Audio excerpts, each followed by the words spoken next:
Nobody can get in trouble. But it's funny and it happened in his real life. Yeah. I like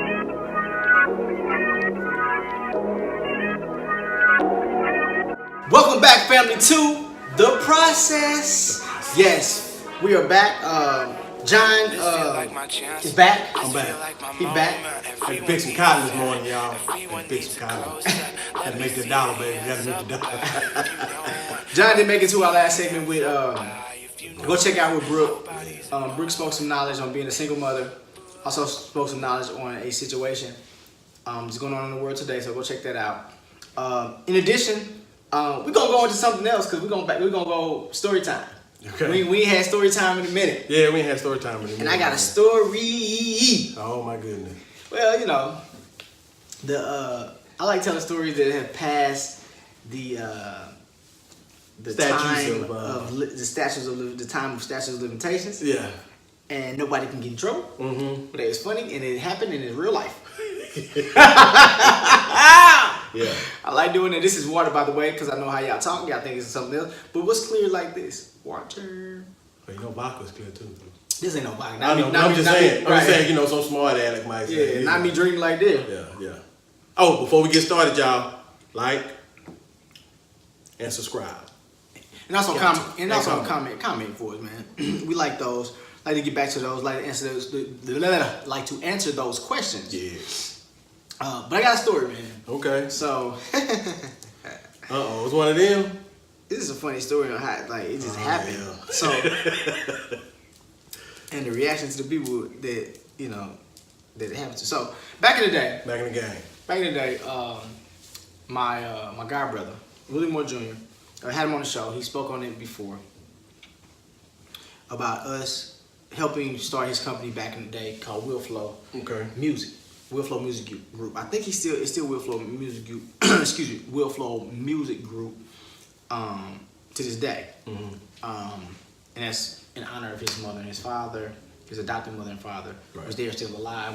Willie Moore Sr. and Flora Bell. So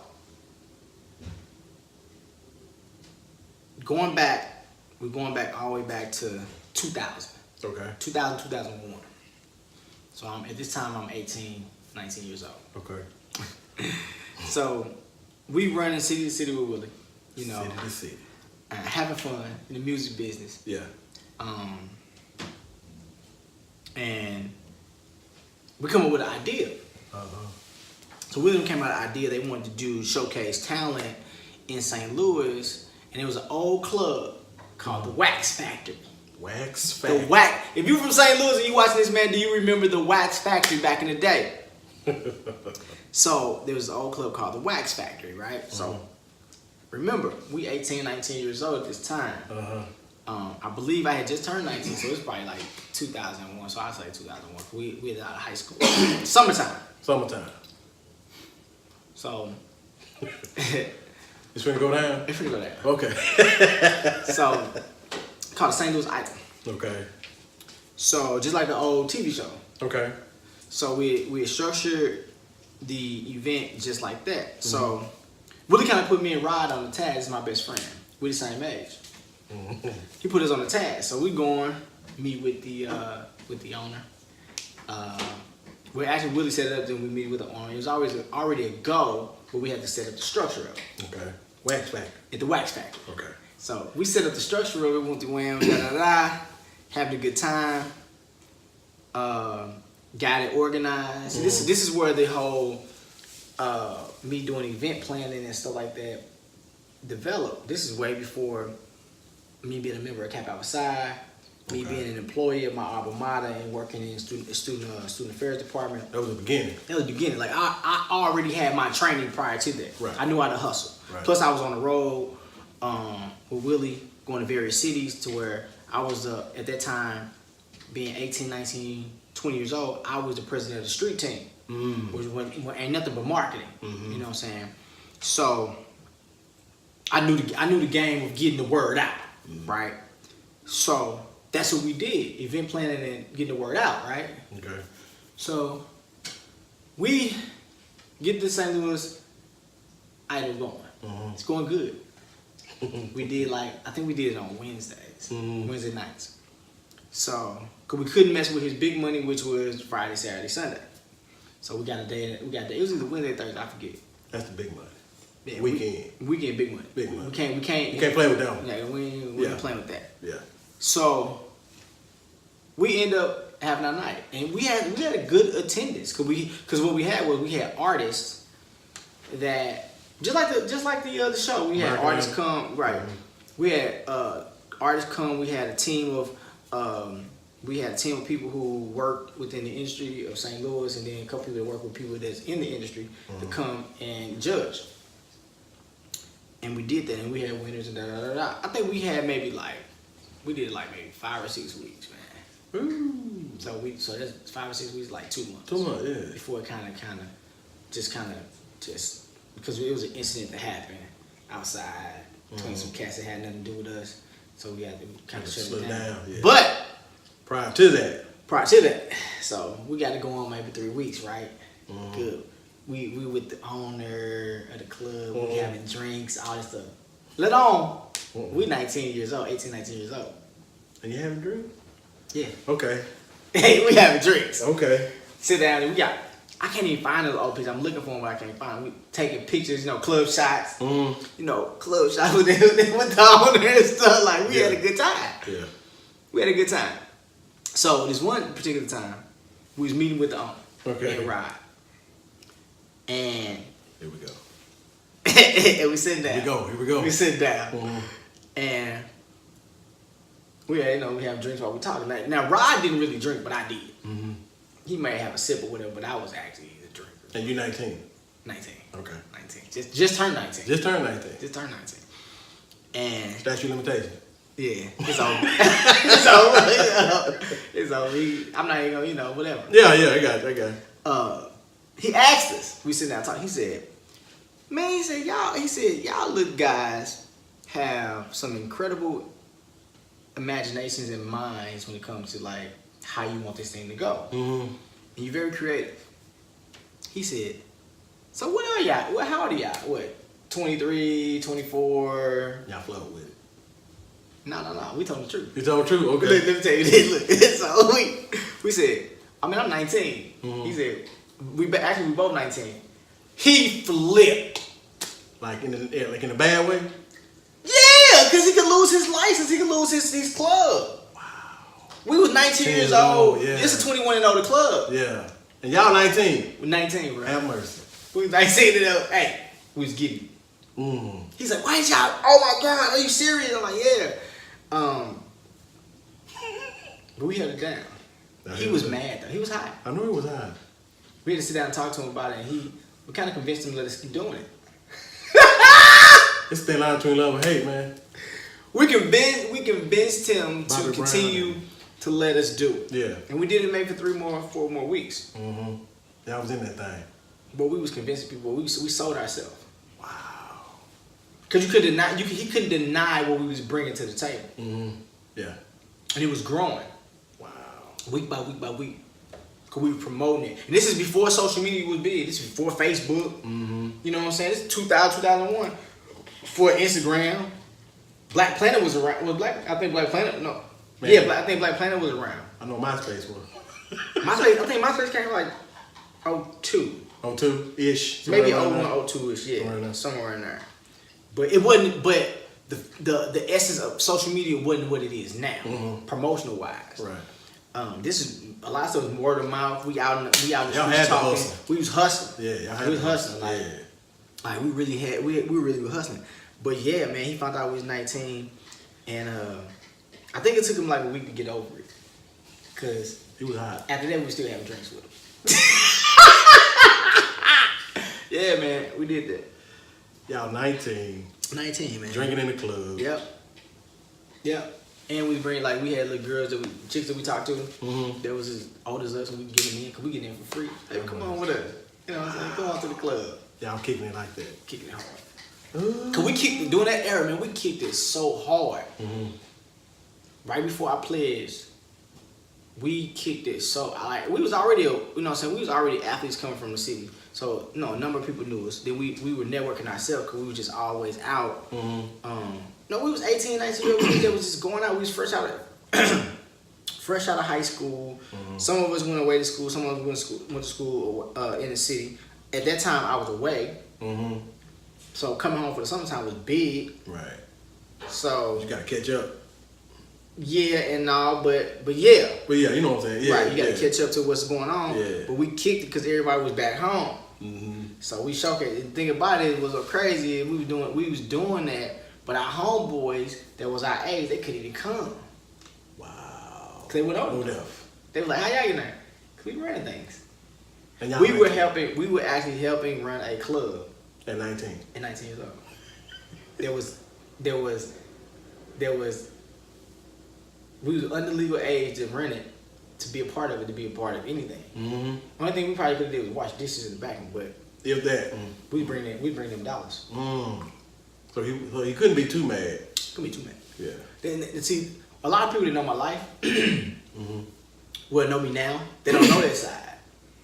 Like I've experienced. I had before I became a member of my fraternity in 04. Because I was 21 going on 22. I was out, like, I had already been through, like, I ain't gonna lie, that was the greatest time in my life of that era. Like, even though some things we did that we were not old enough to do,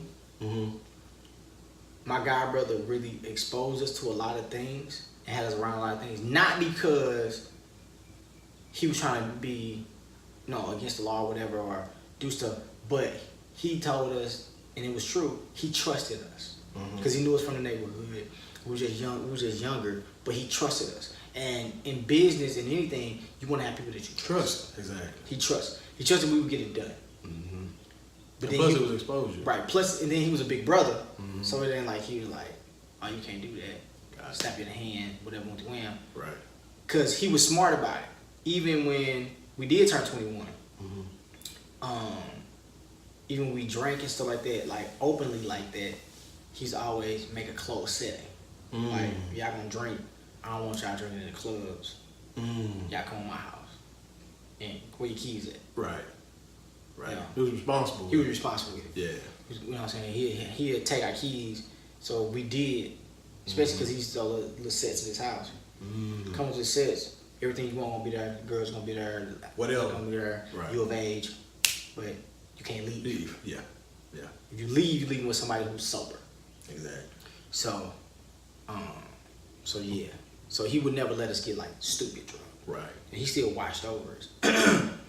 But yeah. That's crazy. But I learned so much about business. I learned so much about the hustle, that the transition of learning the street hustle. Because if you're an urban kid and you're around it all the time, you just see it. You learn the street hustle. But he taught us not only the street hustle. I mean, he taught how to transition the street hustle to the business hustle, because it's so similar. And I learned that being in school. Like when I first went out to school, I wanted to go into journalism. That's why you see me as a writer now, writing and working on a short film, and working on my first book. And I already got the mindset of my second book because that's what I wanted to do in the beginning. But I got discouraged because I started looking up like what they start off as real low. And I'm like, I want to make more money than that. So I said, well, what do I know? I said, I know the hustle. I know the game. I know buyers and sellers. What is that? It's marketing. It's marketing, exactly. So I went into it and found out. That's why it snapped and it came so easy to me, because when you study marketing, they ain't nothing. The streets been doing that. They've been through the game. From jump. From jump. Yeah, that's they how just, it is. They just didn't know how to turn to the legal terms and know the educational jargon of the hustle. The formalities. That's why you got so many successful people like a Jay-Z and people who come from the streets, because you transition the knowledge that you have on how you buyers and sellers and stuff like that. Like, just flip the terminology, basically. All right, case scenario. I'm gonna really tell that I know a little bit something which you know. Just flow, baby. Family don't know. Flow with it. But okay, when you're in the streets, to get started with a block, selling whatever you sell, somebody gotta front you something, right? Okay, but that ain't nothing but getting a lender, getting a private investor. They putting you on. Now, sometimes a private investor they can afford to hit, just like in the street. Sometimes they can afford to hit. They're like, Here, go get this. You double up. Now I put you on. Right. Now I'm your connect. Same thing with a private lender. Now now they the connect. Set up shop. They want you. All right. When you get your money flowing on the streets, set up your corner, your block, your situation, wherever you want to set up on how you want to sell your product. That's like buying a building, or starting out your house, or selling stuff out your trunk at first. Set up shop, sell buyers. Now you're dealing with the consumer, right? So you got to deal with the consumer. You got to know what's your competition. Know how you gonna either buy, you gonna either upsell or downsell based off your product. Yeah. That's business. 101. Business 101. 101. Thing about it is, I don't have to take you out. That's different from the street. Like I don't want to, you know what I'm saying? You always want, you dang near always want to have friendly competition when you have the sellers. Because always, but you don't want to get, like the streets to get too grimy with it and they want to take out their competition. Yeah. In business, it's good to have competition because it keeps you on your game. Right, yeah. It keeps you creative. Keeps you creative. Right. And you learn all that in the marketing, advertising game. Wow. Like, that's what they teach you. They teach you the legal jargon and the educational jargon of how that works. Right. You know what I'm saying? The 4 P's, you know what I'm saying? The 4 P's of marketing. Product, place. You know what I'm saying? All this, like, bruh, like that is all you doing. Yeah. That's all you doing when you in the streets and you want to be that. And I'm not promoting that. Right. But I'm just saying that, you know, if you out there doing that and you in them streets, you could transition your game and be legal and have a legal product and take the same mentality and you gonna make some money. You make a killing. Yeah. It's gonna start off like anything. You're gonna start off slow. It's gonna build itself up. Then you're gonna be the man. It's gonna be legalized. That's it. Or it's gonna be legal, not legalized, but legal. Yeah. It's gonna be legal. Wow. And people don't really trip off that. Wow. That's crazy, man. It's a lot of business entrepreneurs with a business mind out there hustling. They hustling sleep. And I don't understand, if you hustling the dope game or the drug game, and you still living in somebody's basement. You hustling backwards, man. Yeah, that's crazy. You hustling backwards because you can apply that same game to selling anything. T-shirts, what TVs, what else? Just get it legal. Yeah, exactly. But you can apply the same thing to an entrepreneur's mind and start your own business. Right. Use that same mind. Because the thing about it, you're gonna find connects, find lenders, borrowers, whatever the case may be. You know what? You know if you if you gotta pay back your connect in the business, we're paying back your connect is paying back the bank because I got the loan. I gotta pay my connect back. That's it. But some connects you don't have to pay back because why? They're a private owner or a private lender. So they just want you to be successful, but they're gonna give you this lump sum of money at the start. Yeah. Or for a project. Ooh, man. Like I said, just transfer. Just transfer, man. It's just transfer. And because I knew that from, you know what I'm saying, growing up in an urban community, and I dibbled and dabbled for a minute, but it wasn't something because I didn't get rich fast enough, and I was like, I ain't making enough money. Making $50, an extra $50, $100 a day, that was cool, but and this is back when I was a young teenager. It just wasn't satisfying because it was too many negatives. And the money was cool. It outweighed the positive. But it not right. Too much negative. Too much negative to where, okay, I get robbed, beat up, take my stuff. And that is, killed or go to jail. Yeah. Like, those are some big negatives. Yeah. Some huge negatives. Life altering. Right, life altering. And I was like, it ain't worth it. Man, this ain't worth the plus. I mean, you know, in between $300 to $500 a week extra.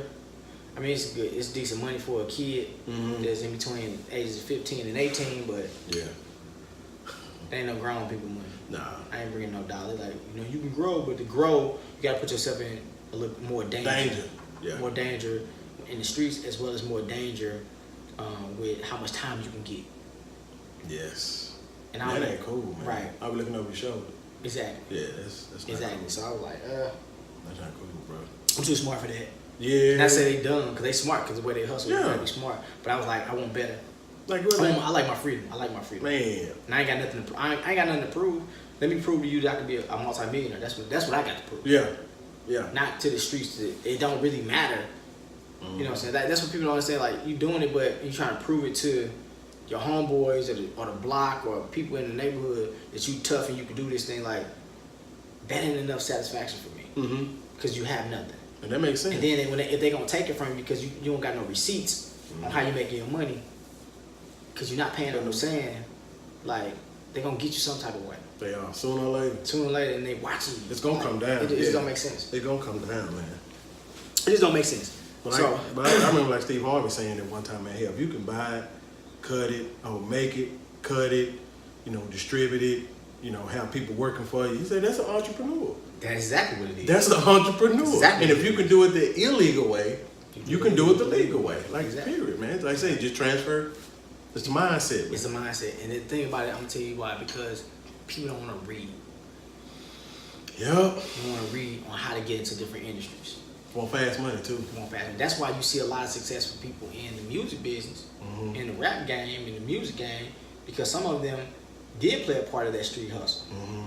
And they applied that hustle with aggressiveness because they're getting big money now. Dude. Instead of getting $1,000, $2,000, $3,000 on a quick lick or a 10 grand lick, they getting 50K, 100K. They're like, shoot, let me go harder, harder. And then they're building their portfolio with connects. Now they connected all around the country, especially when it comes to music, because music goes everywhere. Worldwide, yeah. You know what I'm saying? And that's with any business, as long as if it's lucrative. If it's a good product, it's a good product. It's gonna sell. Right. Right. Which I got a product I want to discuss with you when we get off this. Okay. Because it's gonna be big. Okay. But that's my story, man. About that, man. Like, it was just a funny story, just for story time. I got you. That I was actually running a club at 19 years old. At 19. 19 years old, yeah. I still got a curious mind and a great imagination as an adult, but it's a little different. But anyway, man, we're going too long. Man, family, thank you for watching.